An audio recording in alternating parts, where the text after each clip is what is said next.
Tammy. This is live number 2. Before I get started, I would like to give an apology to my fans and those who have newly subscribed to this network. The first live I did earlier, I was very heated and used very undignified language pertaining to Summer Wells, and I'm just frustrated. I'm frustrated, period, with my own self, things going on with myself, frustrated with the case, frustrated with just frustrated. And it came out during that live.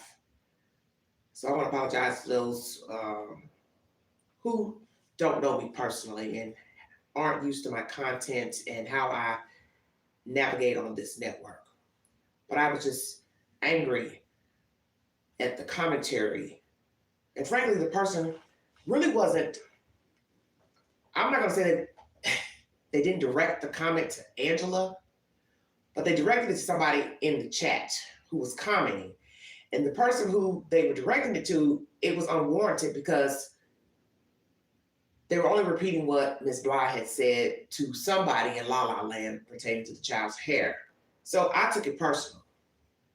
And then at the end of their comment, they left it open-ended about YouTubers being ignorant and this and that. So I just took offense to the whole damn comment. Because I feel like nobody knows what happened to the child. And you can't pick and choose which version you want to believe in by Candace Bly versus another version. And that's where I have the problem. That's why I had a problem with the comment.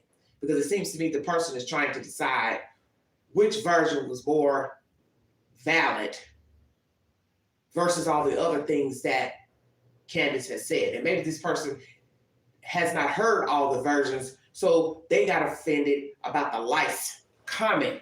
But the person in the comment section was only repeating what Candace has said to various people. And I don't see how you can get offended by the comment because the comment came from Candace. So you can't defend her and defend a situation about a child having lice if, one, you don't even know if it's true or not. So I want to apologize to the viewing audience pertaining to my harsh words during my last live stream. Thank you so much. This commentary I'm about to bring to you is personal to me because I have lived in apartments many years. I have been very annoyed as a tenant with noise. I'm currently annoyed at noise as I speak during this live stream. And many of you who follow my content, you've probably heard the background. There's always dogs barking. There's always banging, noise. And this shows you how inconsiderate people are, as if you don't have a life in your own unit, as if you don't want it to be quiet at times, as if you don't work from home or whatever you're doing. Because really it doesn't matter. Everyone is entitled to some peace and quiet where they live. And I get it. People have to have a place to live and they have children. But you have to understand that when you live in an apartment unit and you have children, you have to be respectful that other people don't want to hear your children running up and down the floor, banging on the floor, jumping on beds and dressers and things. And I wasn't raised that way. And I'm not saying I never ran as a child in my mother's apartment growing up in Chicago, but I could tell you, if that woman told me to sit down and be quiet, that's what I would have done. And we don't see people raising their children like that now. They just let their kids go wild from the time they wake up until the time they fall asleep. And children are up all times of day and night making noise, jumping and screaming and hollering. They're outside, ripping and running, getting into mischief because nobody makes their children mind. And that is a problem that I see often here in the United States. And you can't tell people how to raise their children, for one. As for noise, people make all kinds of noise. Bringing in groceries, dropping them on the floor, kicking off your shoes, stomping across the floor, heavy-footed, noise, music, this, that, TVs, radios, alarm clocks, talking loud, screaming, arguing. The list goes on and on. I'm going to bring you a story out of Brooklyn, New York. This happened, I believe, the end of October. And it's a harrowing tale of what can happen when someone decides to get crunk from people allegedly making noise above their head. New York Times is the source. This is uploaded November 1st. New York City police officer shot and killed a man on Wednesday morning, 3 days after investigators said he killed a father and son inside a Brooklyn apartment building during an argument over noise. The police had been searching for the man, Jason Pass, 47, for more than 2 days after the shooting deaths of the two men. The father was Vladimir Matherin, 47, and the police named the son as Modi Shinwa, 27. Before the shooting, the city had received about half a dozen calls from Mr. Pass's apartment complaining about noises above. When the police arrived at 11:39 p.m. on Sunday, they found Mr. Matherin and his son lying in the hallway of the fourth floor of the apartment on Brooklyn Avenue with gunshot wounds to the head and torso. They were pronounced dead at the scene, the police said. It was a particularly vicious double shooting, said Jeffrey Madry, the chief of New York Police Department, during a news conference Wednesday. Early Wednesday morning, police officers used license plate readers to track Mr. Pass's vehicle. They found the black car at about 7 a.m., parked near Bay 44th Street and Bath Avenue, close to Graves Inn, a largely working-class neighborhood.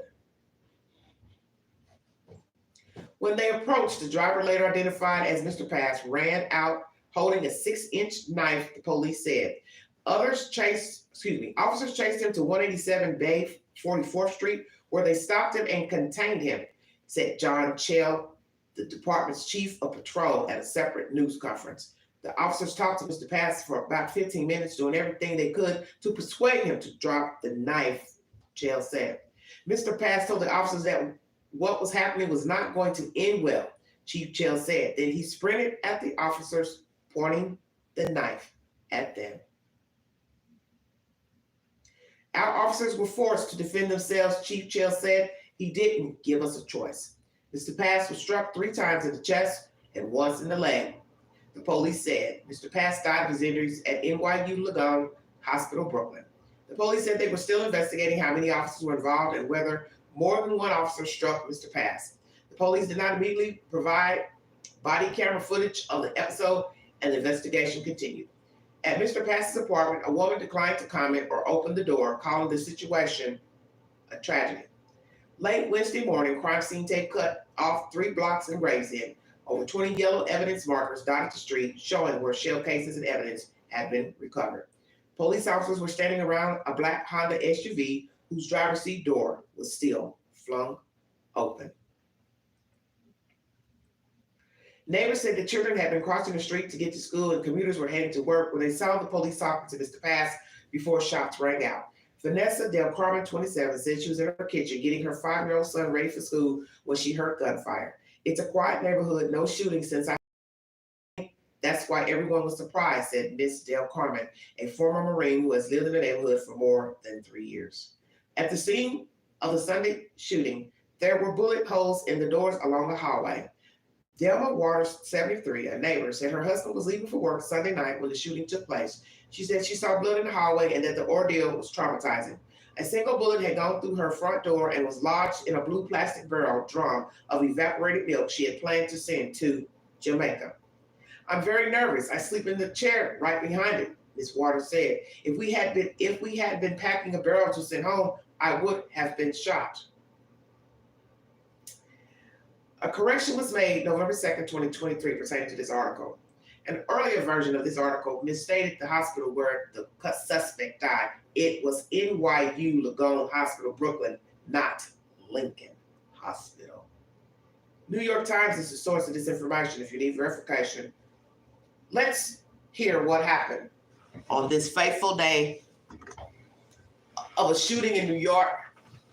And then later, the suspect goes on the run to only be murdered by police because he allegedly had a knife, and I assume he came forward towards the officers. So we will see what body footage will be released to the public. Thank you for joining me. Too loud, and he is still on the run tonight. This happened in East Flat. Here we go. Sorry about that. With a developing story in Brooklyn where a father and son have been killed. Police say their downstairs neighbors shot them, allegedly for being too loud, and he is still on the run tonight. This happened in East Flatbush. CBS 2's Christina Pham is there now live with more. Christina? Well, Maurice and Christine, the victim's family, said they tried reasoning with this neighbor for years, explaining to him that they had 4 young children and were doing their best to keep the volume down, but they say the man didn't care and on Sunday came to confront the family with a gun. He killed my brother, my dad. A family shattered in East Flatbush, Brooklyn, after police say a disgruntled neighbor opened fire Sunday night, killing 47-year-old Vladimir Matuin and his 27-year-old son, Chinwe Mood. This man hit us with every single one on his body. Marie DeLille is the grieving widow and mother. She says ever since her family moved onto the 4th floor of this Flatbush Gardens apartment building 4 years ago, they butted heads with the man living directly below them, complaining about the noise levels coming from their unit. Sunday was no exception. I was in the kitchen doing dishes. While I was emptying the sink, I hear bang, bang, bang, bang. I'd be like, did anybody make noise? The kids be like, no, mommy, nobody make noise. My husband bang back. The man came back, came upstairs, kicked the door. According to police, Matuin opened the door, argued with the neighbor, and was threatening him with a pair of scissors when the suspect opened fire, shooting the father and his son in the head and upper body. But DeLille, who was home at the time, maintains the police have it all wrong. My husband have no gun, no weapon. Why would you bring a gun to shoot my family? Why would you bring your gun to tear my family apart? Why? Why? I think that I'm dreaming. So he's a muscular guy. He look intimidated, but that's not who he is. You know, he's a wonderful guy. Family and friends say while grieving this tremendous loss, they're also worried about their safety, afraid the shooter could return anytime. I need justice, please. And there are several officers currently patrolling not only this complex, but also the building in question. But what the family is asking for tonight is for officers also to be stationed right outside their door until the suspect is caught or arrested, afraid he might return. Reporting live from East Flatbush, Brooklyn, Christina Pham, CBS 2 News. Christina, thank you. All right, everybody. Now remember, she said he did not have a gun or a weapon, her husband. This man just came and shot her family, tore her family apart. Well, I'm going to play content to show you video footage from the hallway of this incident. Hopefully I can pull it up. 1 second. We go to my computer. Thank you all so much for joining me. All righty, everybody. Hope you all are well. Happy New Year to the viewing audience.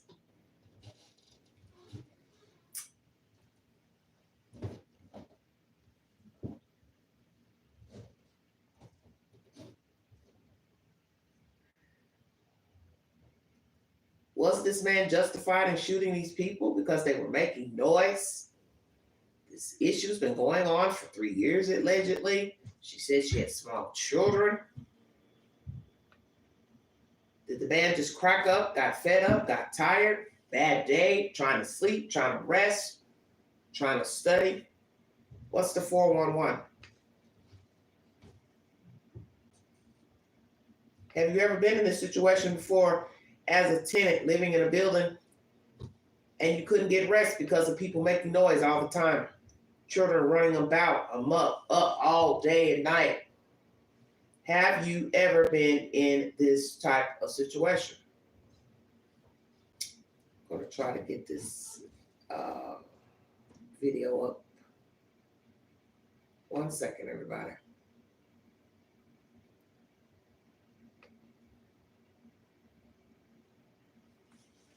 All right.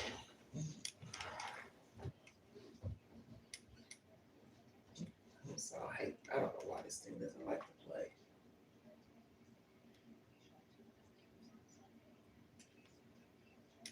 Hold on 1 second, everybody. CBS New York. I don't know why. When I cast, it does not like to play for some reason. Strange. Hold on. Let me go back in.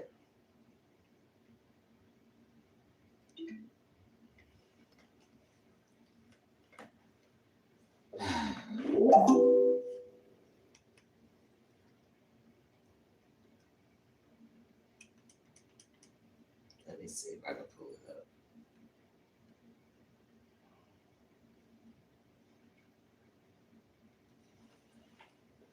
Hello, everybody in the chat. Who's that down there talking? Flatbush city limit. Yes, one man's, what'd you say? Ceiling is another man's floor. Exactly. People don't understand that until you actually deal with it. Trust me, I know. Everywhere I've lived, it's been the same problem. Same nonsense. So I know all about it. And it can cause you a lot of heartache. You can start complaining, and next thing you know, you're facing a non-renewal of a lease. The tables can turn on you just from complaining. It's a bad situation. Let's check out the video. Remember, the lady says, my husband did not have a weapon. He did not have a gun.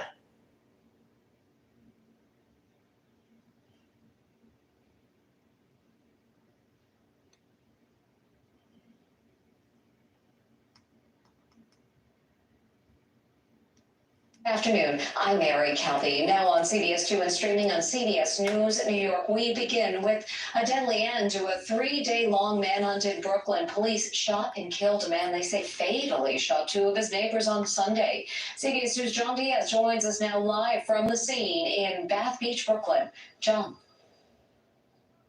Yeah, Mary, we want to get you right out here into the action as we zoom down live down Bay 44th Street here and try and show you the car where officials say the suspect was hiding inside. Police say they are still awaiting a search warrant on the vehicle to see if the weapon allegedly used to kill 2 people on Sunday is still inside this vehicle. But we can tell you that police say the gun was not registered to him.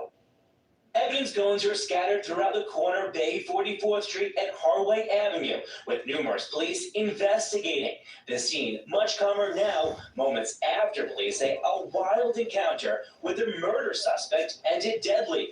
They established dialogue, they spoke for a few minutes, and then at a point, the male who was armed at a knife lunged at one of the officers, causing the officers to fire for their own safety. Police say the person they shot was 47-year-old Jason Pass, a Brooklyn man who was on the run after allegedly shooting his 2 neighbors dead Sunday. Chief of Patrol John Shell says while a hostage negotiation team was on its way, officers on scene tried to talk to Pass for 15 minutes before he says they were forced to shoot him 4 times. He basically saying this is what's happening today is not going to end well. Police say they used a license plate reader to find out where Pass was and found him in his black Honda CR-V. They captured a plate on a black car indicating that the car, and we now know the occupant of the car, were wanted for a double horrific homicide. As they exited their police car, they walked up to the car.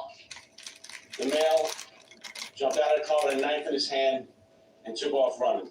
A police allege Pass killed his upstairs neighbor, 47-year-old Vladimir Mathorin, and his 27-year-old stepson, Shinhwa Mo, after noise disputes. The incident happening 5 miles away inside their East Flatbush apartment building.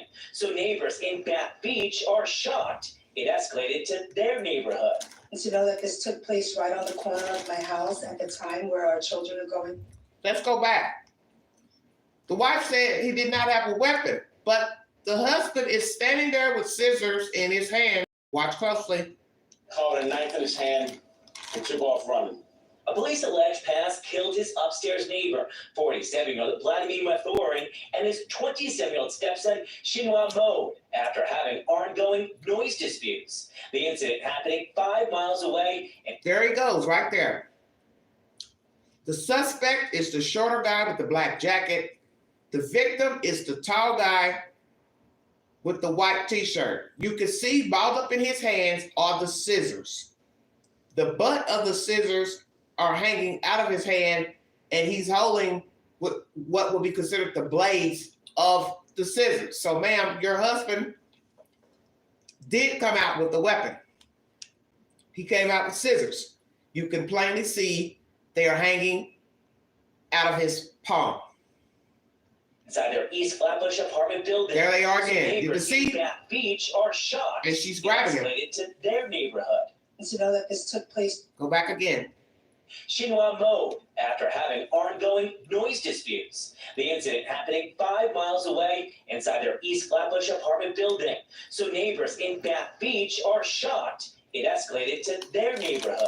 To know that this took place right on the corner of my house at the time where our children were going to school makes us feel very uneasy. Now, a live look back out here at this scene. It is still unclear why Pass was hiding out in this section of Brooklyn. If you do so in an area possibly, or if he was hiding in this car this entire time. Those are questions that we asked police during those press conferences. However, they tell us that this is all part of their ongoing investigation. So keep it here with us. We'll continue to keep you updated. But for now, we are live this afternoon from Bath Beach, Brooklyn. John Diaz, CBS 2 News. John. We are going to want to see the whole video footage from the time he went up to the stairs to bang on the door until everybody came out. Let's see it.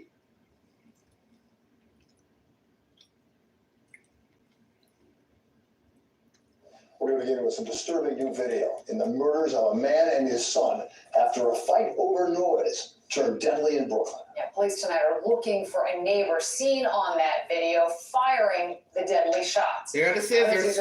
Right hand. Is live in East Flatbush Development. Hello, Lolo. Crystal. Listen, Bill, police have identified the suspect as 47-year-old Jason Pass. As police continue to look for him, this community is on edge tonight, demanding additional resources to fight the violence. Now, we know police were able to identify Pass thanks to surveillance video, too graphic to show in its entirety. 48 hours after surveillance video obtained by Eyewitness News captured the So you see the scissors. gunned down a father and son. He pulls out the gun. I'm not hate. Community leaders. Go back again. The wife said specifically during the interview, please go back to the beginning of this live to hear her interview with the news.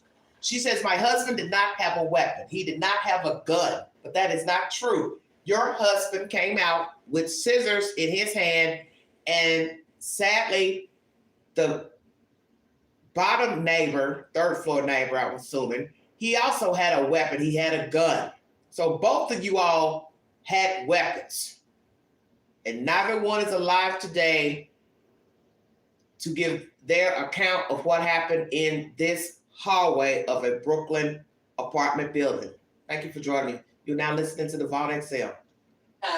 Thanks to surveillance video, too graphic to show in its entirety. 48 hours after surveillance video obtained by Eyewitness News captured the moment a man gunned down a father. There you go. He sees the wife pulling on the husband, so he decides, the bald-headed guy as well, pulls out this gun, big gun. Was he coming up there to shoot, even if the guy didn't come out with scissors? I don't know. But you see there are a lot of people living in their apartment, kids standing in the doorway. They go get dad. Dad comes out. He gets in the guy's face. He's holding the scissors in his hand, which the way he was holding them was weird because I've never seen anybody hold scissors by the blade. It's very strange. The wife is pulling and tugging on him, and then this guy in the dark coat pulls out the weapon. Let's replay it one more time. Thank you. Edge tonight, demanding additional resources to fight the violence. Now, we know police were able to identify Pass thanks to surveillance video, too graphic to show in its entirety. 48 hours after surveillance video obtained by Eyewitness News captured the moment a man gunned down a father and son. We need love. We need love. I'm not hate.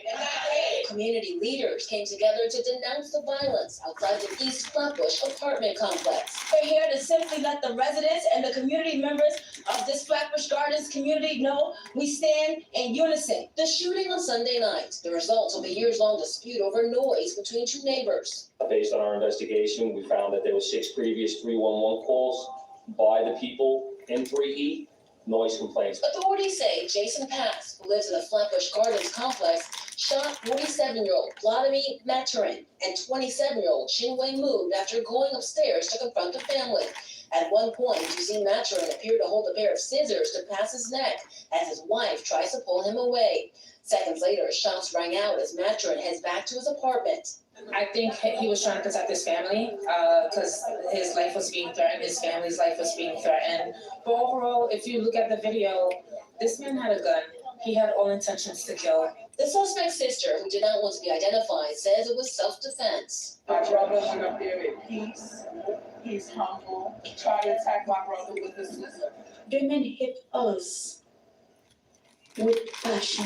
Maturin's wife told Eyewitness News yesterday her husband is not a violent man, as the community looks to heal. We'll be bringing a de-escalation training to the management team. There's a renewed focus on bringing anti-violence and mental health services to the community.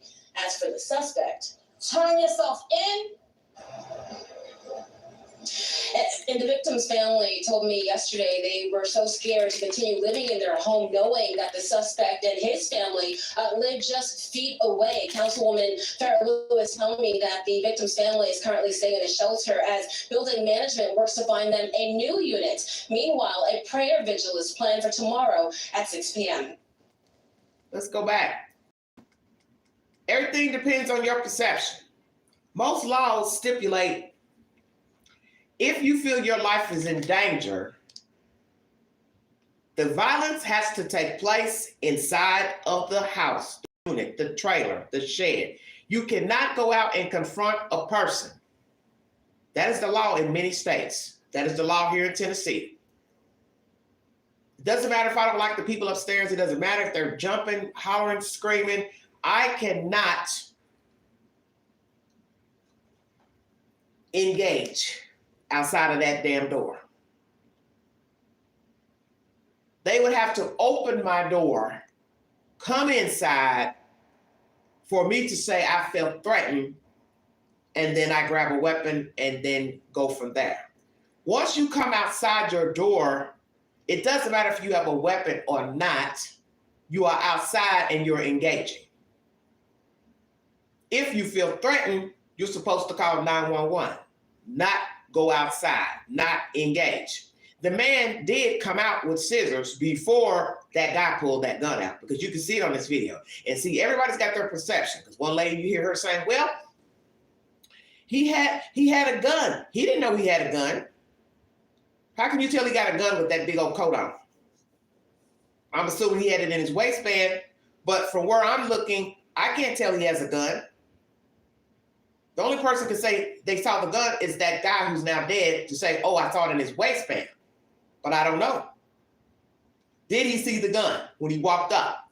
But the point's going to remain, you didn't know he had a gun until you walked up on him, if you even saw it, but you already have scissors in your hand.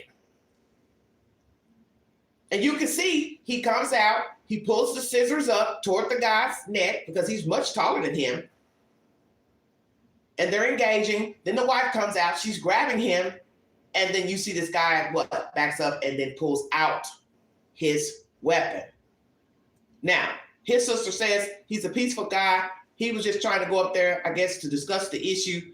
I don't know if he was going to come up there and start shooting immediately, which he didn't, because they're going back and forth.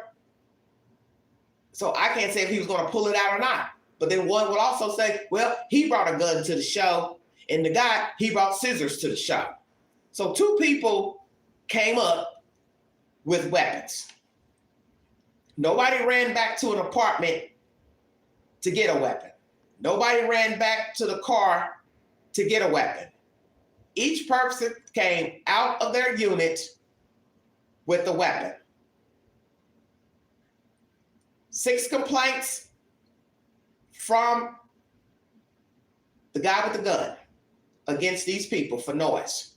It has been said they had small children living in their house. And as I have told you, and many of you who've lived in apartments, still live in apartments, you know what it's like to live in an apartment with noise. I'm not trying to justify what this man did, but I know what it's like. And at some point, yes, it gets old. The jumping, the stomping, the running, the stuff falling over, up at 2 a.m. I can testify to a true story. Christmas morning, which is only a few days ago. You come in your house at 7 p.m. You tiptoe across the floor for hours. And then you wake up at 2 a.m. Christmas morning, dragging and drilling something across the floor. Who does that? Who does that? You're assuming what? That all of us are up in our apartments at 2 a.m.? Well, some of us are not. And it doesn't matter that it's a holiday. The point is, people still have the right to sleep. If we're up watching TV, we have that right. What would possess you to stay gone from your apartment all fucking day, and then you come in at 7, you come in at the apartment at 7 o'clock, you tiptoe across the floor, and then you go 5, 7 hours and just wake up the dead at 2 a.m. And this is my right hand to God, because I was up watching TV Christmas morning at 2 a.m. And this son of a bitch upstairs just starts doing, I don't know what the hell they were doing up there. And the first thing I'm saying to myself is, you've been gone all day. Why are you going to wait 7 hours from returning home to start dragging and doing shit across the floor? And let me tell you, it was loud. I've listened to my live streams recently, and the boy child's running across the floor is in the background of the videos, which I do not like. And when I play audio, you all aren't going to be able to hear the audio if I've got headsets on. So I rarely wear headsets when I do. Matter of fact, I never wear headsets when I do the StreamYard. So there's no respect for me. There's no respect for other people that live in the building. Because you don't know what other people got going on. You don't know if somebody is sick. You don't know if somebody's got, hell, somebody might even have an infant in this building. You don't know. Somebody might have just got off a long airplane ride. They want to go to bed. Somebody might be sleeping. Somebody might have to get up and go to work. Just imagine somebody having to get up and go to work at 6 a.m., 7 a.m., and you're waiting until 2 a.m. to get up and start dragging shit across the floor and drilling and banging and whatever the hell you were doing. That's the point. And this is what's going on in the world. People popping off. People pop off. Based on our investigation, we found that there were 6 previous 311 calls by the people in 3E, noise complaints. Authorities say Jason Pass, who lives in the Flatbush Gardens complex, shot 47-year-old Vladimir Maturin and 27-year-old Chinwei Moon after going upstairs to confront the family. At one point, you see Maturin appear to hold a pair of scissors to Pass's neck as his wife tries to pull him away. Seconds later, shots rang out as Maturin heads back to his apartment. I think he was trying to protect his family because his life was being threatened, his family's life was being threatened. But overall, if you look at the video. Well, I did look at the video, ma'am. And what I saw were 2 people with weapons. So what I have to ask myself, somebody needs to play the entire video to the Queen where I can hear the guy in the black coat threaten the guy with the scissors. Because you said, well, he was protecting his family. I get it. They've had issues. He's coming out to see what the problem is. He doesn't want anybody addressing the problem. I understand that because that's another man. But I can't hear the audio, and I'd like to hear the audio to see if that guy in the black coat threatened this man and his family in any way. Because truthfully, by law, both would be considered in the wrong. because you don't know that he has a gun until you walk out of the apartment. Let's be truthful. You don't know what he has. You don't know if he's alone or not until you actually exit the apartment. So you come out your apartment to see what he's yelling and screaming and hollering about, but you don't know what he's got until you get out there. And then you come out of your apartment with a weapon. So the wife lied. He did have a weapon. He had scissors. Then this guy, he has a gun. So both came to the fight with weapons. And we know a gun is quicker than a knife and you trying to stab somebody. And what's even more crazy, this lady is saying, if you watch the video, well, I am watching it and I can see the tall guy coming out with scissors. He gets in his face with the scissors before this guy even pulls the gun out. And I don't know if this guy is licensed to carry or always keeps a gun. See, I don't know. But I know what I saw in that video, there's no way I would have got up in his face with no damn scissors. There's no way I would have done that. Because most will say, well, you exacerbated when you came out, one, with the scissors. He could see you with the scissors. You get up in his face with the scissors. So hell yeah, he gonna think, okay, he done brought the scissors out. I got my gun. Well, let's roll. And that's exactly what happened. I'm not saying either one was right. But one thing we can say, the video clearly shows both had weapons. And nobody went and retrieved a weapon.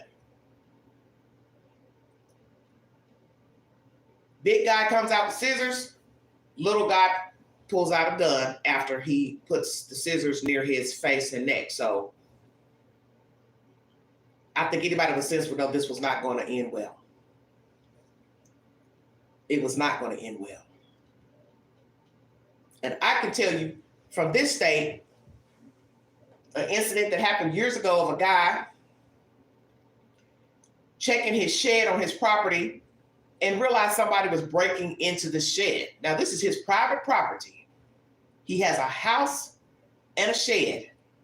He is confronting the guy breaking into the shed, shoots the guy, and next thing we know, he is arrested for murder. He is arrested for murder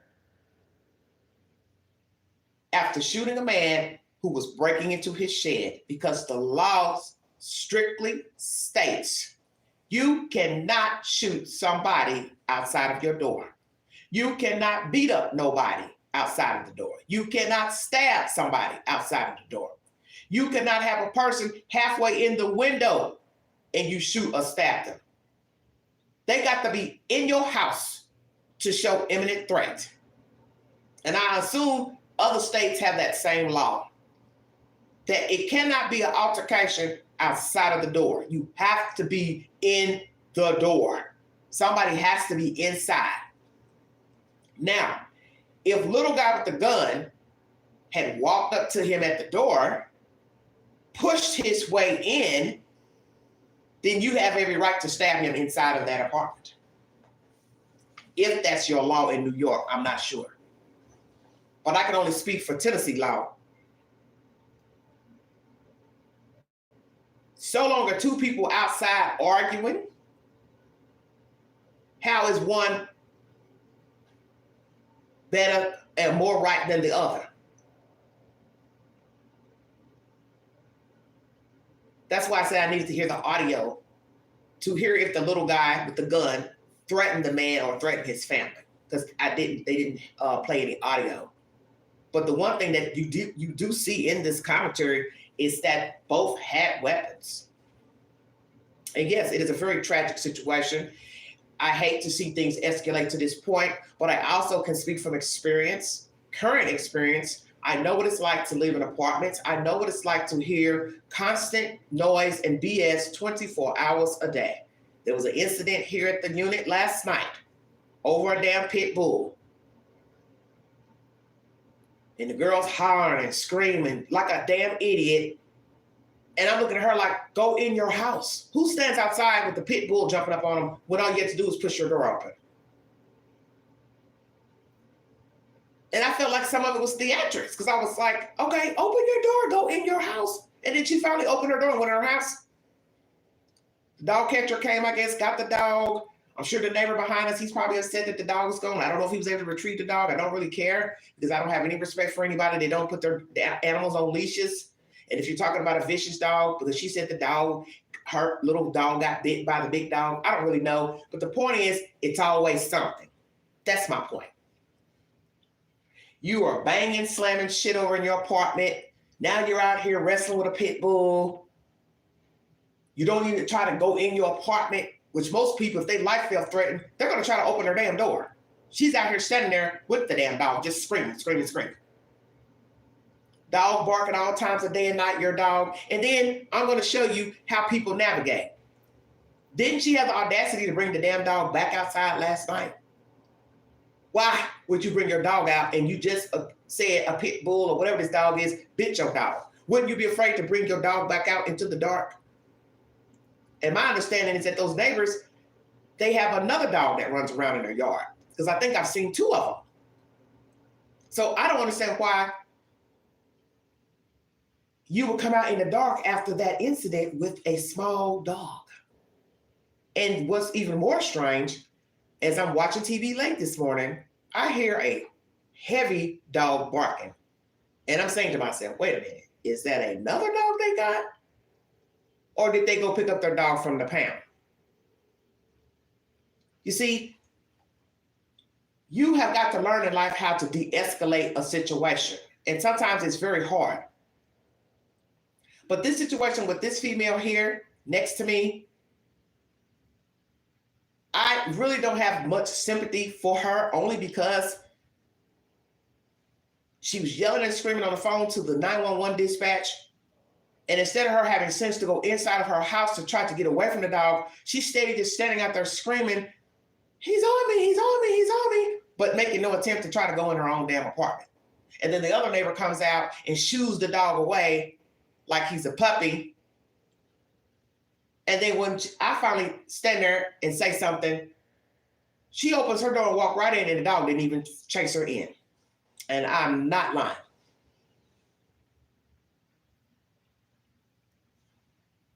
The point I'm making is that things like this gets old.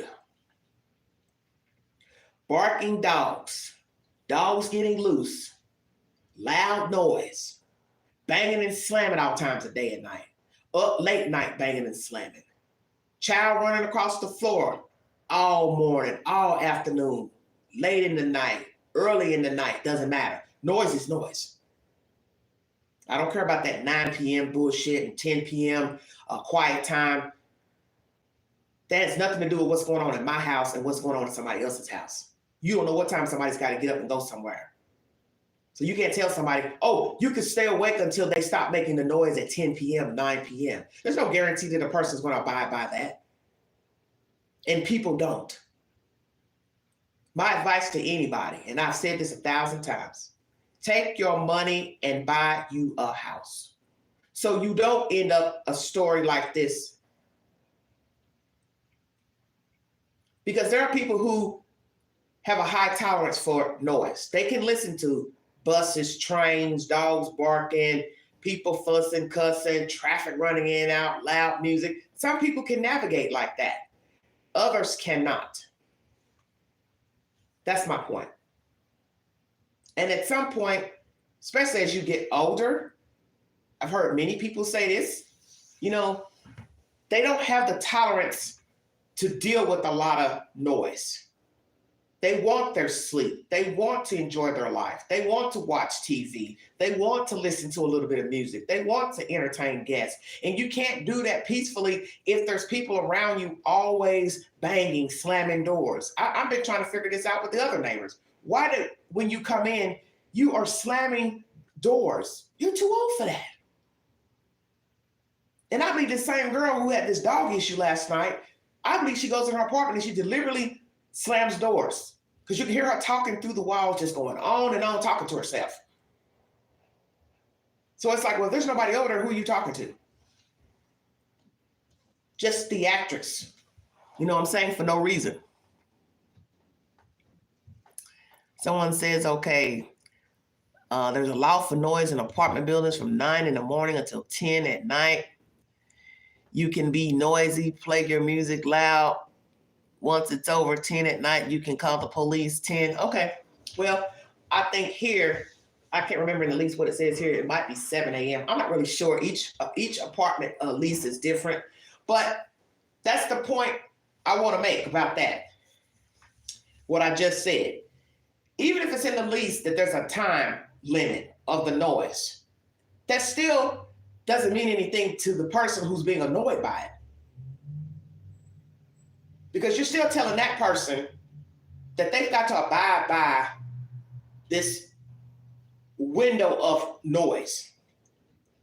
And trust me, the last people that lived here, they let the kid run up and down from the time the little girl got up to the time she decided to go to sleep. And I think she had some mental issues.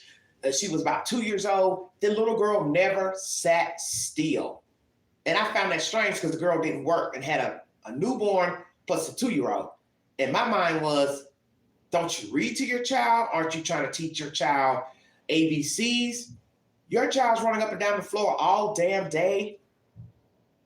I have a problem with that. I don't care if you are allowed to make noise through the day.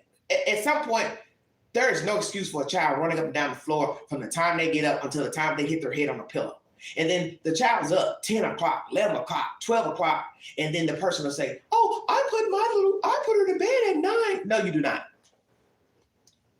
No, you do not. The child was not going to bed at 9 a.m. At 9 p.m. There were times that baby was up to after midnight. And so now you're keeping somebody up, such as myself, who has to get up and go to work, and then I'm driving 30 minutes to a job. I want my sleep. And I'm entitled to that. Because you don't pay my salary.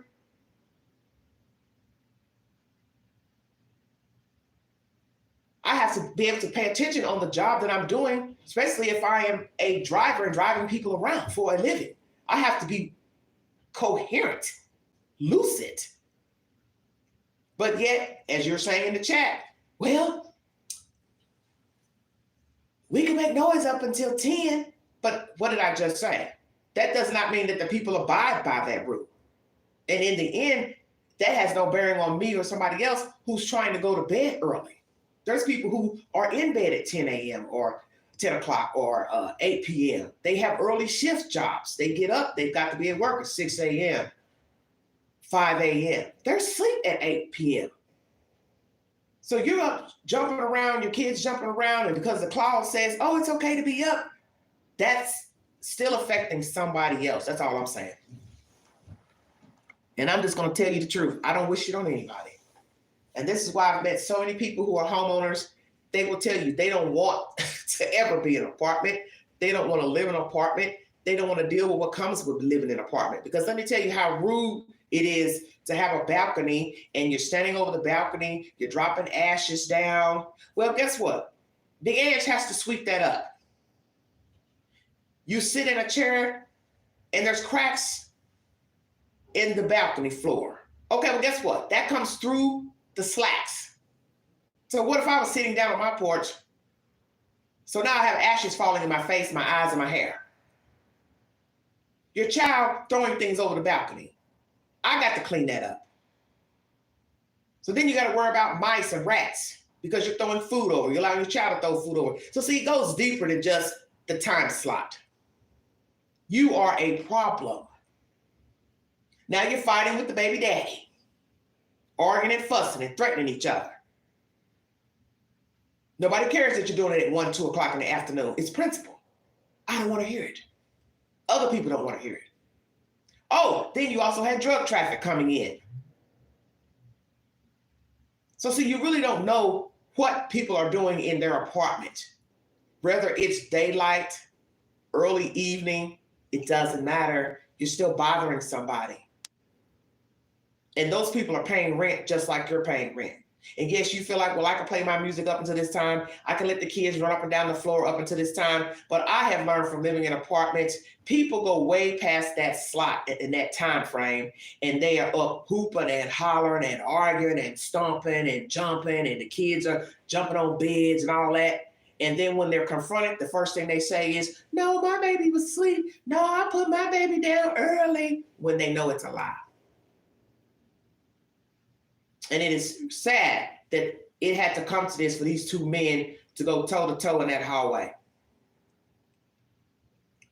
But the wife did not tell the truth about her husband not having a weapon. He did have a weapon. He brought scissors to the fight, and the other guy brought a gun. So they both were evenly yoked in bringing weapons. And once you get in somebody's face, a man, because men and women navigate differently, a grown man is not going to let another grown-ass man get in his face. I'll tell you that now, especially a black man. And the fact that the one guy with the gun is shorter, he already knows that this guy's a big guy. So he already knew, I probably better carry me something up here. And I'm not saying it's right for him to go up there with a gun, but he did. That's why I said I can't judge one versus the other, because they both had weapons. And once you got in that man's face with scissors, I mean, how did you think he was supposed to react, whether he had a gun or not? He wasn't going to take lightly to you being in his face with scissors. He wouldn't have taken light to you being in his face if you didn't have any scissors. That's my commentary, everybody. Just wanted to bring you this, just to show you the various things that go on in the world, bump of the night, bump of the day, that sometimes you have got to just try to pray about the situations that you're in. And as I said, I get the situation that happened in New York. I've lived it most of my adult life. And I will speak frankly and honestly. I don't recommend apartment living. I just don't. Because people are very disrespectful. And sadly, when people don't have respect for you, they don't have respect for their neighbors, they can bring trouble to the building. And I'm not saying that these people were troublemakers. I'm speaking in general. That their company, things they're doing that's illegal, can get other people killed. Because I've seen that before in a crime show. People got wind of a guy selling dope, and they got the apartment mixed up. So when they broke in and climbed over the balcony and through the window, they went to the wrong people's apartment. And they tortured this girl and her boyfriend and killed them. And they were not the people they were looking to rob.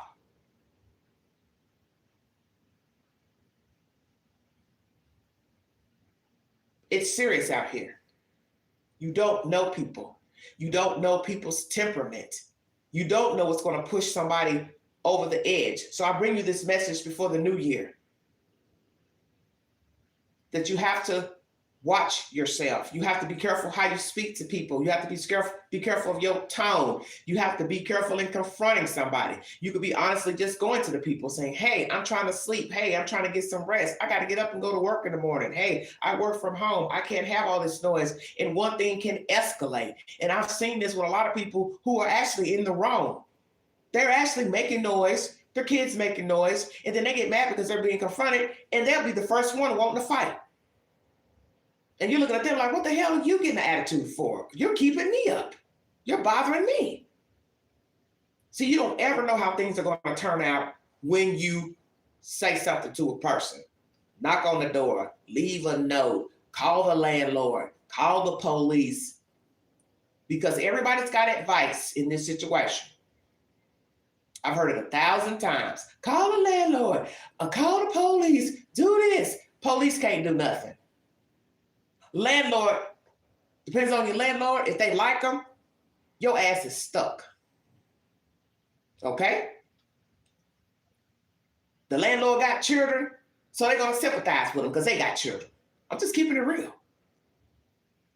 But I can tell you what, I bet you if you went over to that landlord's house and you started going over there littering and loitering and running in and out your house and had music playing and car stereos blasting, blocking their driveway. Oh, I bet they have a problem. And that's what they need to understand. You don't live in an apartment, you live in a house. And you wouldn't want your neighbors to do what people are doing on the properties that you are renting to others. So you should have that thought process even as a homeowner, that, hey, I could be in the same situation as the people that are renting from me. Because we also have this problem with people who have houses. You get the neighbors who want to stay up all night and party all night and have traffic running in and out. They got a lot of people coming over. They're blocking the driveway. They're parking on the grass. And all you're doing is saying, hey, this is my home. This is my drive. Please don't block my driveway. Please don't drive on my grass, whatever. And next thing you know, they get heated or you get heated. And then somebody's laying on the ground. It happens every damn day. So I can't just say it's apartment living only. Trailer parks, neighborhoods, cul-de-sacs, subdivisions, condominium living, high-rise living, it's all the same.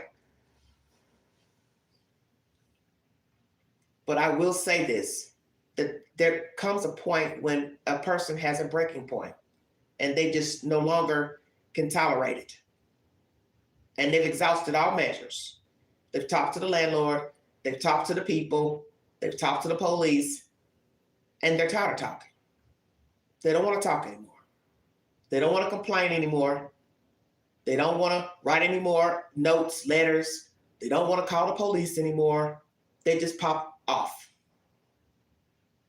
And this situation sadly led to that.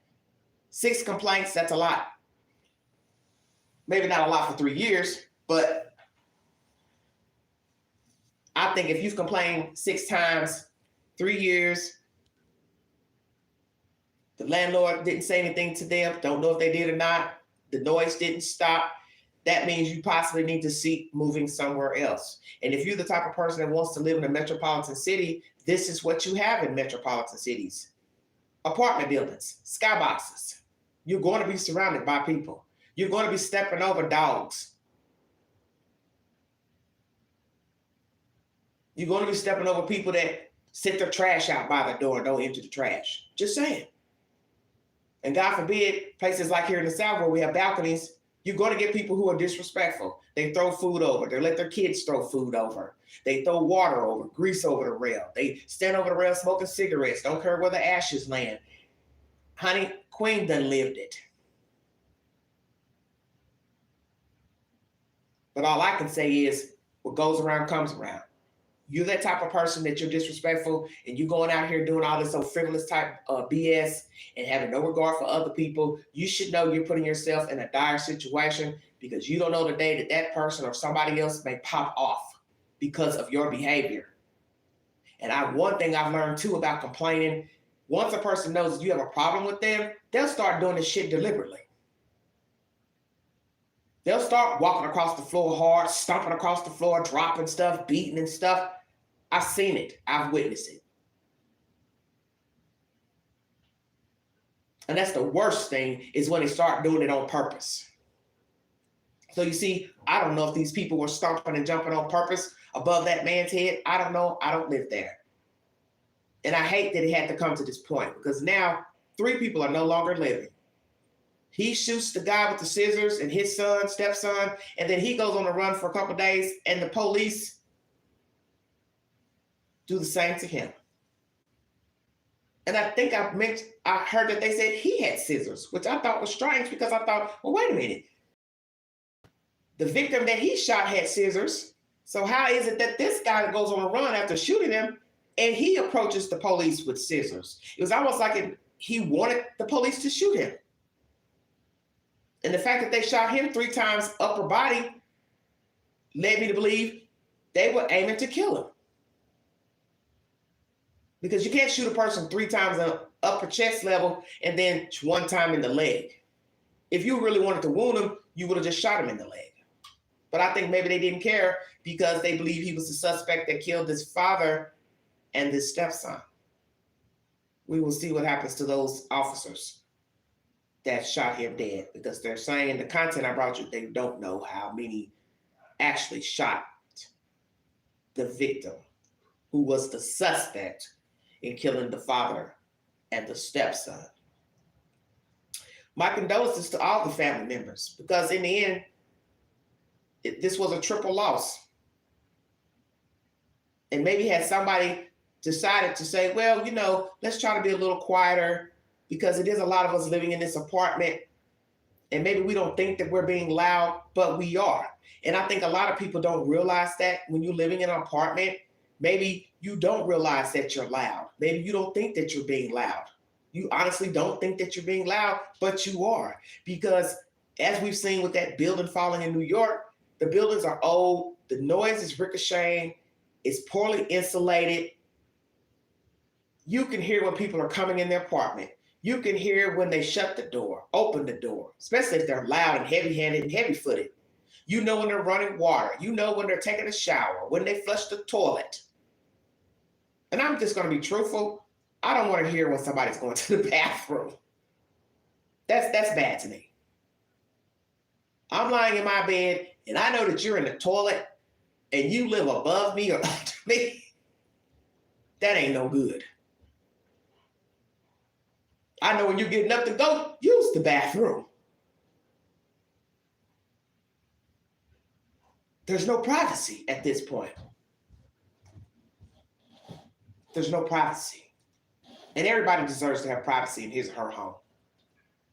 I don't think anybody wants to have somebody repeat back to them, hey, I know you used the bathroom at 2:12 a.m. this morning. I know you went and got up and then walked in the kitchen, opened the refrigerator door, came back out, jumped back into bed. See what I'm saying? Because I think a lot of us would be shocked if a person could give you a timeline of your footprint going back and forth inside of an apartment unit. You'd probably be really, really stunned. But a person can give you that if you're somewhere that's not insulated properly. And then you got people who are OCD, they're walking back and forth, they're doing this, they're meddling with this, they're tinker-tankering with this, they're trying to build a bridge. You understand what I'm saying? They're always doing something, they're hanging this, drilling this. Let's be truthful, that's gonna get old. That's gonna get old to somebody, and you can't get mad because you don't know what somebody else got going on down in their house across from you or whatever. They might be sick, they might be ill, they might be getting chemo treatments, they might have migraines, they might be diabetical, they might have lupus, anything. They don't feel good. And that's one thing people don't take in consideration. The elderly, people who have maybe a small baby they got to put to bed, keep sleep. People go to school, people study, people work from home, people do Zoom meetings. And so whether it's daytime or not, that's somebody's job. And I can tell you now, a company does not want to keep you on as an employee if there's noise in the background, because it's unprofessional to hear bang, bang, bang, bang, bang, and you're trying to navigate a call because that's business. And these neighbors aren't paying your salary. That's all I have to say for this commentary. Thank you so much for joining this live stream number 2. Once again, Happy New Year. And as I said earlier during this live stream, I'd like to apologize to my new subscribers and the fans. I was a little crunk earlier during my live stream pertaining to Summer Wells.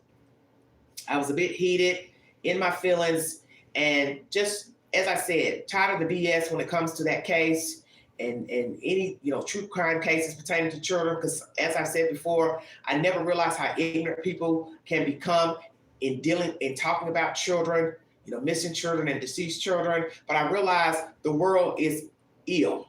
And I see this every day when I hold conversations with people, when I look at comments in the articles and below the videos. I realize how sick people are. And this is why I said, all it takes is a jump off, such as what happened in New York. You say the wrong thing, somebody don't like it, next thing you know, they're trying to beat the brakes off of you.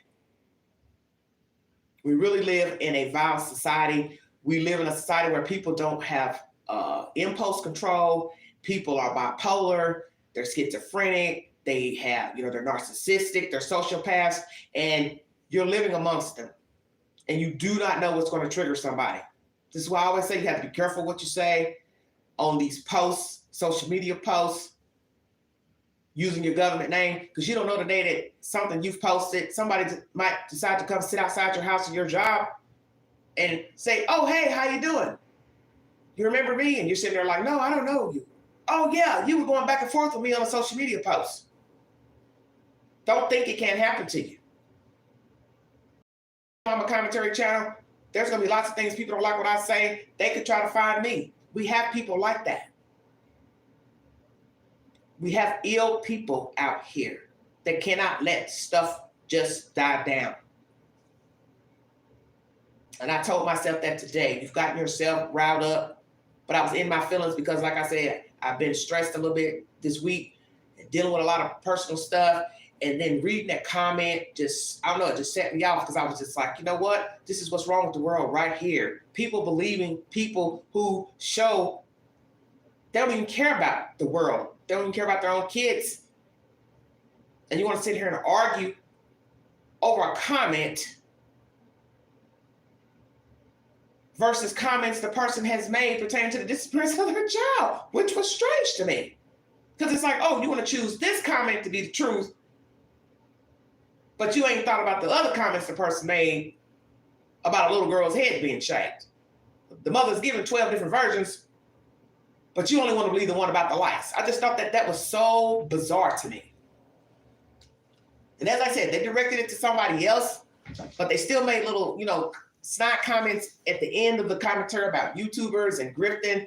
And I took offense to that because I felt like, well, who are you directing this commentary to? You've got at somebody else, but then you throw YouTube and grifting in there, and I am a YouTuber. So I apologize for my tongue, and I thank you all for coming in here, listening to this commentary. Yeah, it gets like that. That's why I said you have to check yourself sometime, because in the end, yes, everybody's entitled to their opinion, but in my right mind, I just don't understand how a person can decide which version that they believe is the truth from Candace. That just bothered me. I just couldn't understand how you could pick 1 through 12 and say, oh, well, that was the truth. Oh, you don't know what it's like. Have you ever had lice? And I thought, damn, you sound about psychotic. What difference does it make if one of us have had head lice or seen head lice? What does that have to do with the lying? And that's when I told myself, this is when you know you're dealing with somebody who is not mentally sound. This woman has been lying from the beginning, and you take one comment that Candace Bly says and you want to say it's the truth, but the woman has spun other versions about why she shaved the little girl's head. That was just so bizarre to me. So I just got a little rowdy during that live. And as I said, please forgive my manners. Happy New Year, everybody. God bless all of you. Please stay safe. If you're going to be out tonight and trying to enjoy New Year's Eve, Eve part 2, whatever, just be safe. Naturally, New Year's Eve is Sunday, tomorrow. So make sure you have a designated driver. Make sure you keep your phone fully charged. Make sure you stay warm. Have a coat. Keep a blanket in your car just in case your car gets stranded. Please stay safe. Be aware of your surroundings. Do not go anywhere with anybody you don't know. Don't go to nobody's house. Don't get in nobody's car. Because a lot of crazy hanky-panky stuff is going on out here. And when you are inebriated, your defenses are down, and you may make a very foolish mistake that could possibly cost you your life. And I don't want to hear any bad stories about anybody that was in the chat, even though I may not never know it was you. But the point is, you have got to be careful out here. And we will have sobriety checks in Knoxville, Tennessee for those who live in this area and outside the area, because I know a lot of people out in the county are going to come into Knoxville to party and go to some, bars and different things. So I'm letting anybody know that live in Roane County, Blount, Knox County, Anderson County, what's the other county? I can't think. Monroe, any other counties up toward where Summer live, Washington County. Cobb County, any of those counties, Campbell County, if you're coming to Knoxville, there will be checkpoints. I'm telling you that now. So you better be aware of your faculties. And if you're going to be, partying here in Knoxville, I advise you to get a hotel. So book your room tonight or book your room tomorrow morning. Come on up, settle in, then go out Sunday night, have a good time, and Uber back to the hotel. And then once your liquor has wore off, you can get up, drive your car back to your home where you live. Because that is a dangerous situation, no matter how far you live. And that's one thing people don't understand about drinking. You may not think you're drunk, but you don't realize you're drunk till you stand up. Now you got to walk to the car. Now you got to start the car. Now you got to navigate in the dark. And a lot of people in this surrounding area, just like anywhere in the U.S., travel, to major cities to have their fun. And let me tell you, you can wreck your car within 5 minutes from your house. Now imagine drunk and got to drive 30 minutes, 40 minutes, 1 hour. That's too long to drive under the influence, 1 hour. But there are people who will come to Knoxville and they may live right up the highway. Johnson City, Kingsport, all that, right up there near Rogersville. They'll come all the way to Knoxville just so they can have a good time and then drive all the way back at the end of the morning. Please don't do that. Because we have a lot of, opposite side of the road drivers, wrong way drivers. And usually those people are drunk. Or they're not paying attention, they're sleepy. And they turn and they're coming up the wrong street. I've seen it happen. We just had an accident recently. Young lady came up the other side of the highway. She was going west in the eastbound lane, I-40, and she killed an elderly woman. So please be careful. And I would say to those who drink a lot, you might get a little toasty. If you want to take somebody out with you, take somebody that likes to dance and listen to music, but they're not a drinker. That's your best Uber driver. A person that's not a drinker, but they like music, they like, having a good time. I would tell them, I'll pay you extra just to take me out. We have a good time, eat a little hors d'oeuvres, whatever, and that person is not a drinker. Sometimes that's not a bad idea. Pick a friend that's not a drinker and invite them out for the evening. I'm sure there'll be some people doing Uber Lyft in the area, but they'll be so busy, you might have to wait a while. And that's not good either, because nobody needs to be hanging out on the street late night waiting on an Uber and a Lyft. But ladies, men too, please be careful of your surroundings. Do not venture off the beaten path, period. New Year's or not, because we have creepy crawlies running around the cities, towns, watching, lurking, looking for a vulnerable person. Thank you all so much. If you'd like to donate to this great network, $Beganji 129 Cash App, stickers and jacks are always welcome to the live stream. Thank you for following this content. Prayers for these families in New York. Very dire situation that took place a little while ago. It was over a month ago that this happened, almost 2 months. So prayers to the victims' families, that they have healing. And as I said, just be aware of your surroundings and your temperament, and know that, hey, I don't have to argue with anybody. I can just let this situation ride. I don't have to go confront the neighbor. I don't have to say anything. I don't have to go get a gun. I don't have to go get a knife. I don't have to go get scissors. I'm just going to pout and moan in my apartment or house and pray that God will somehow diffuse this situation. And, realistically, that usually doesn't happen, of course, but just saying, you don't want to end up in penitentiary because of one bad mistake. Thanks so much, everybody. Happy New Year. You've been listening to The Fault Excel.